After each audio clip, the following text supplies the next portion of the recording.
When we zero in on the final months of the war, my Republican colleagues refused to examine the elephant on the battlefield, President Trump's disastrous decision to cut out the Afghan government and negotiate directly with the Taliban, and then to enter into a dangerously lopsided agreement with these authoritarian religious fanatics. In the Trump-Taliban agreement, or Doha agreement, Trump struck numerous bad deals and fateful bargains with the Taliban that would come back to haunt us, including the release of 5,000 Taliban fighters from prison, many of whom promptly rejoined the insurgents in their battle to recapture Kabul.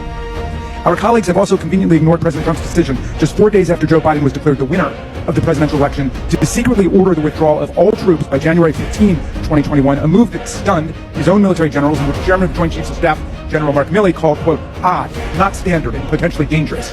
After significant pushback, President Trump rescinded his secret order and replaced it with a directive to draw down to 2,500 troops. Months later, when President Trump begrudgingly left Washington under a cloud of bear mace and tear gas, he did so without providing the new administration any plans at all on how to safely withdraw the remaining U.S. troops or how to safely evacuate Americans and our Afghan allies within the strict timeline prescribed by Trump's Taliban agreement.